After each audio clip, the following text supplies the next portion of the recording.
ګوره 13 جون خو دا د 2 میاشتې ټیم دی. دوی د مکمله د افغان فیصله ده. استازي چې د مهاجرونو خدمتګار دي له هغو خلکو ته هېڅ دوی نه تلیفون کړی نه یې راغوښتي. هغه اوله ورځ مشکلات ډېر وو، دوهمې ورځې ته بس مشکلات نورمال. افغانیان یې یو ویشو وګرځوله، افغانیان یې ویشو د دوی خپل د کورنۍ مشکلاتونه دي. د نېشنل میډیا درنو لیدونکو سلامونه او نیکې هیلې مې ومنئ. نن را سره اسلام آباد کې د افغان مهاجرینو مشر او نماینده حاجي صاحب محمود دی. له ده سره د مهاجرینو په دا موجوده ستونزو غږیږو او د دوی په فعالیتونو باندې چې دغه مشکلاتو ته دوی کومې د حل لارې چارې لټوي. حاجي صاحب ستړی مه شئ. وروره ستړی مه شې، ښه جوړ یې، خیرتي ده. ستا ډېره مننه او ستا د کارکوونکو او ستا د ټولو انډیوالانو چې تاسې راځئ زموږ د افغانیانو مشکل ته توجه ورکوئ او هغه مشکلات موږ سره شریکوئ او تر لوړ مقامو یې رسوئ، نو دا به ستاسې ډېره مننه وي. ډېره مننه. حاجي صاحب لومړی دا راته ووایه چې ته له لاهور څخه راغلی دلته، په لاهور کې د افغانانو څه حالات دي؟ افغانانو چې مطلب هغه اپریشن شروع سو، هغه اوله ورځ مشکلات ډېر وو، دوهمې ورځې ته بس مشکلات نورماله سو، ځکه هغه ځای زموږ خلک یو اتفاق یو اتحاد دي او یو د بل په قدر پوهېږي. د افغانیانو مشکل ته ټوله متوجه دي. هغه د لوړو چارواکو سره دغه مجلسونه وکړه او د کمیشنر صاحب مو په مذاکراتو کې واچوه، مطلب هغه حالات نورمال ته ورسوئ. کم خاص داسې مسله نه ده. تر 30 جون پورې مطلب اوس هغه خلک خپل منت مزدورۍ سره دي او هغو ته موږ هم دا اعلان کړی دی چې خپل کاروبار ټول کړي، خپل شی ټول کړي، ځکه هر شی یو قدر عزت دی. هغه کم شوق چې موږ د پاکستان سره درلوشته یا شی هغه شوق یې مات کړي، نو چې آینده موږ د بې سترۍ و بې عزتۍ سره مخېږو. د هغه د وجې موږ غواړو چې موږ خپل قوم ګرد اتحاد باندې واوړو، د خیر خپل وطن ته ولاړ شو. حاجي صاحب حکومت وایي چې له 2023 کال راهیسې د غیر قانوني چې کوم کډوال دي دلته په پاکستان کې او یا ACC کارډ لرونکي دي، د هغوی د باسلو دغه لړۍ مونږه شروع کړې ده. ولې مونږ او تاسو ګورو خاص طور د افغان مهاجرینو چې کوم ملکان دي په پنجاب کې یا راولپنډي اسلام آباد کې، دوی داسې منفي غوندې تبلیغات ورکوي چې یاره پیوار هم نه پرېږدي او باسي ما او بې عزتي ده او دا وغه. نو تاسو خو ګرځئ حالات ګورئ، بیا له مسؤلینو چارواکو سره مینئ. آیا په رښتیا هم داسې څه وجود لري که نه؟ په رښتیا دا یو دغه لري. پاکستان حکومت چې دی مثال د 2003 مخ په دې خوا دوی چې د مشکلاتونه 80% زیات شوي دي. دوی مکمله افغانیان یو ویشو وګرځوله، افغانیان یې ویشو د دوی خپل د کورنۍ مشکلاتونه دي چې افغانیان یې وګرځېدله، که میډیا ده که سیاسي خلک دي که هر شی دی، د افغانیانو مسلو باندې دوی دغه بیانونه ورکوي، شی ورکوي. د دوی مشکلاتونه ګرد خاموشي پټ سو. نو د دې د وجې دوی غواړي چې دغه افغانیان مکمله ووځي، شی سي او د دوی کم د کورنۍ مسلې چې دي هغه دغه خاموشه پاتې سي. نو د دې وجې ګرد افغانۍ ښکار سو. لیکن حکومت بار بار وایي چې مونږه پیوار کارت ته د 13 جون پورې وخت ورکړی دی. زه چې دغه افغانان ګورم په رسنیو کې هم اندېښنې لري او دا پوښتنه کوي، وایي چې د پیوار کارت به څه کیږي. نو دلته د پیوار کارت موضوع ولې منځته راځي؟ هغوی ته خو 13 جون پورې وخت ورکړل شوی ده. دوی اوس ګوره 13 جون خو دا د 2 میاشتې ټیم دی. دوی د مکمله د افغان فیصله ده، نه د PR ده نه د ACC ده نه د لیګل ده. اوس لیګل چې نیول کېدله PR ښکار سو، مطلب چې غیر قانوني خلک هغه 10% ونیسو، 90% PR والا ونیول سو. اوس هغه مسله چې ACC ته راغله، د ACC خلک 60% ونیول سو، PR 80% ونیول سو. په دې کې PR ټوله ډیپورټ سو. نو دا د دوی یو دا خبره ده چې توجه خلک هغه ACC ته نیسي، PR ته نه نیسي. اصلي ټول افغان مهاجرین چې دي که چیرې دوی زموږ بیان اوري یا زموږ خبرو ته دوی توجه کوي، نو 45 کاله موږ د قوم رهنمایي کړې ده. په 45 کاله کې موږ د قوم په ایماندارۍ خدمت کړی، په ایماندارۍ و دوی ته مو رهنمایي کړې.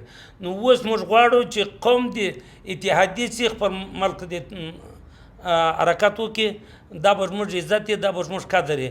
څومره چې ورځ تېرېږي زموږ قوم به د مشکلاتو سره مخ شي. دا اوس لم شه د پاکستان کیمپونه جوړ کړي دي، ځکه په 2-3 ورځو کې ډیپوټېږي. دا زموږ خلک به د ستونزو سره مخ شي، لکه د چکوال ده. هغه به په یار په ګډ شي، دوی به جیلو ته ولاړ شي، هغه به عدالت پر هغو باندې به بیا د ډیپورټ امر کوي. په 2-3 میاشت کې به خلک وم ډپارټمنټ لیټر نه جوړوي چې هغه وځي، چې وم ډپارټمنټ لیټر جوړ نه کړي، هغه خلک به په جیلو کې پراته وي. دغه پوښتنې سړی بندي. حاجي صاحب خلک دا ګیله کوي چې یونیسیار وایي چې موږ حکومت سره لګیا یو، خبرې کوو چې د پیوار کارت دغه موده تمدید شي. افغان کمیشنریټ په دې باره کې څه نه وایي چې وباسي به، لیکن ولې زموږ دغه مشران خلکو ته دا منفي پیغام ورکوي چې یاره پیوار والا وباسي، یا 2 میاشتې دي یا 1 میاشت ده. هغوی وایي چې په کار دا ده دوی زموږ نمایندګان دي، مشران دي، دوی موږ ته داسې پیغام راکړي چې زموږ حوصلې ورسره زیاتې شي. د هغې برخلاف دوی نور هم موږ په تشویش کې اچي. دلته د دوی کاروبارونه دي، رشتهداریانې دي، دلته نور مسایل دي، او چې داسې یو پیغام دوی ته ورځي نو د دوی دغه مسایل ورسره نور هم زیاتېږي. دغه زموږ واقعا زموږ د افغان د مهاجرینو مطلب په عزت او په قدر ته د ټولو مطلب توجه یې، مثال ټولو نظرثاني یې. پاکستان حکومت خپله وایي چې دا خلک دې ولاړ شي او هلته دې په عزت په پاسپورټو راشي. نو بیا دې دغه زموږ سفارت چې دی موږ سره زړې تذکرې دي، مثال نو ولې په دې تذکرو موږ ته دغه پاسپورټونه نه راکوي؟ دا د 2 ملکتو خپل یو سیاست دی. نو چې سیاست افغان مهاجرین ښکار شوي دي، نو افغان مهاجرین ته پکار دی چې دوی په عزت سره دوی خپل ملک ته ولاړ شي.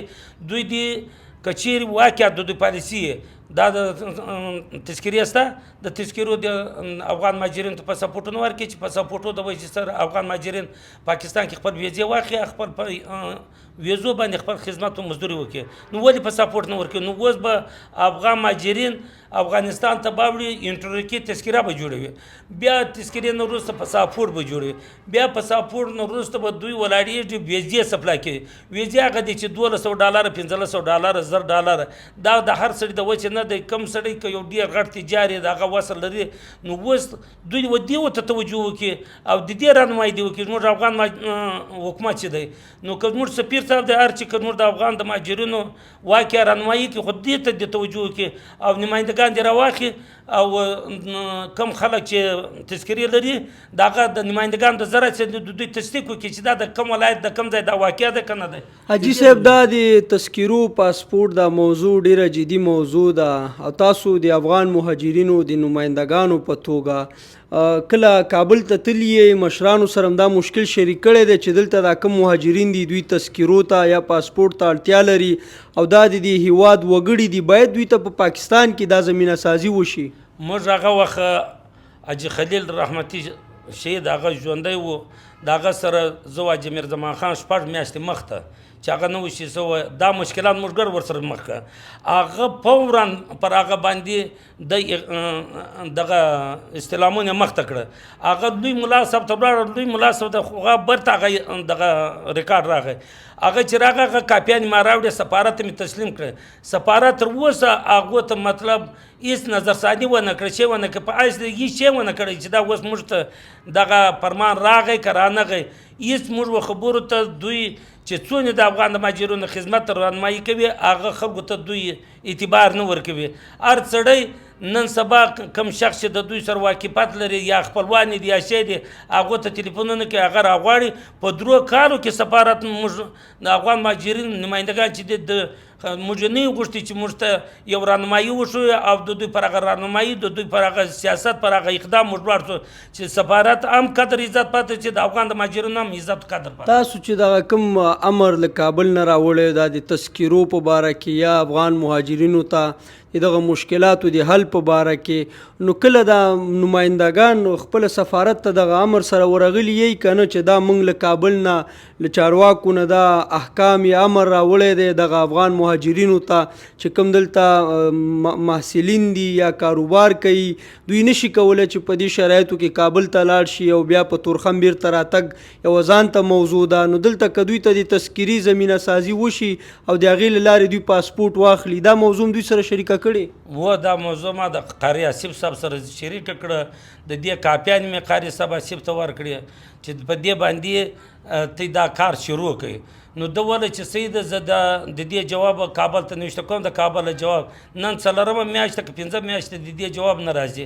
حاجي صاحب رحمتي چې و هغه شهید سو، هغه زموږ د ټولو مهاجرینو ته دومره خدمت کوي چې مخه نه وه. نو اوس مولوي صاحب کبیر راغلی دی، هغه ته تر اوسه زموږ دا نه عارضي رسېدی نه شی، خو دوه نمایندګان اوس ورغلي دي چې یو پیداودین دی یو ملا جمعه خوند دی.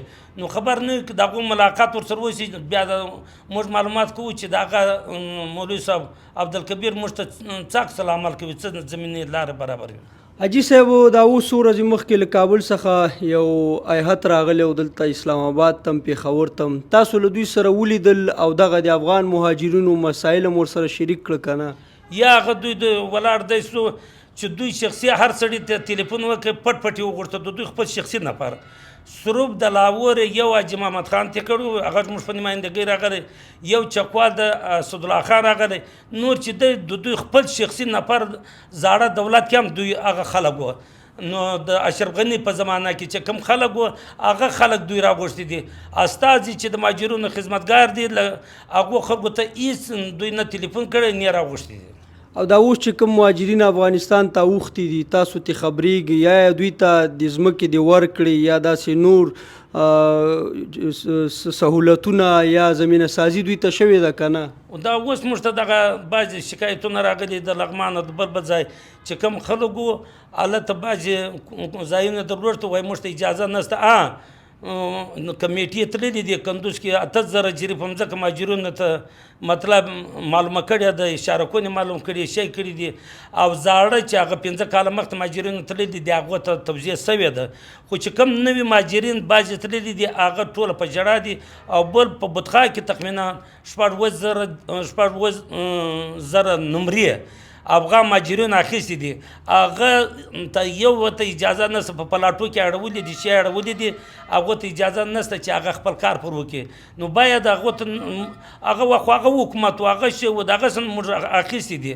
نو په دې کې موږ څه کار دی که نن دغه حکومت څخه موږ نمره واخلو سبا بل حکومت راشي هغه به مو نه پرېږدي. نو پر دې باید دغه حکومت خپله یو نظرثاني وکړي، باید موږ مهاجرین ونه ځوکلول سو، یو ځای چې ځوکلول کېږي بل ځای پر موږ رعایت وسو. آخري پوښتنه حاجي صاحب له یونیسیار څخه افغان کمیشنریټ څخه د پاکستان له حکومت څخه او د افغانستان له حکومت څخه څه غوښتنه لري؟ موږ غوښتنه دغه ده چې موږ اوس یونیسیار چې ده هغه موږ ته وایي چې وروره په دنیا کې د ټولو دولتو د یو سیاست باندې موږ پوهېږو، خو د پاکستان په سیاست موږ نه پوهېږو. او چې کوم موږ یا وزارت خارجیه یا نور ادارو ته ورغلي یو هغه ټول وایي چې موږ بېوسي ده اندې د لوړ مقام موږ ته چې وکړو ونه چې موږ دغه موږ د هېڅ شي صلاحیت نه لرو. نو د یونیسیان سره موږ دا غواړو چې $350 ورکړي، باید دغه $350 خلکو ته ایشو کړي چې خلک هلته خپل کورونه ځایونه جوړ کړي، بیا بل ملک ته محتاج نه شي، بیا دوباره مهاجر نه شي. او د کمیشنریټ و یونیسیار سره بل موږ دا خواهش دی چې دغه لاهور و اسلام آباد کې او میاولي کې او واریپور کې او پېښور کې دا سنټرونه موږ ته ایله کړي چې پوره په حفاظت سره موږ خپل مرګ ته ولاړ شو. ډېره مننه حاجي صاحب. مننه، الله دې خوشحاله کړه، الله دې کړه. درنو لیدونکو دا موږ سره حاجي صاحب محمود په اسلام آباد کې د لاهور څخه راغلی او د افغان مهاجرینو استازی وخت په وخت دوی هڅه او کوشش کړي چې د افغان مهاجرینو کومې ستونزې دي هغه یونیسیار سره افغان کمیشنریټ سره د پاکستان چې کوم استازی دی د افغانستان لپاره محمد صادق خان هغوی سره د افغانستان سفارت سره دا ټولو ته دوی رسولی دي او لګیا دي اوس هم په دغه تلاش کې دي چې دا موجوده کوم مسایل دي دې ته یو د حل لاره ولټوي. تر بلې مرکې پورې موږ ته اجازت راکړئ، په لوی الله مو سپارو، په مخه مخه.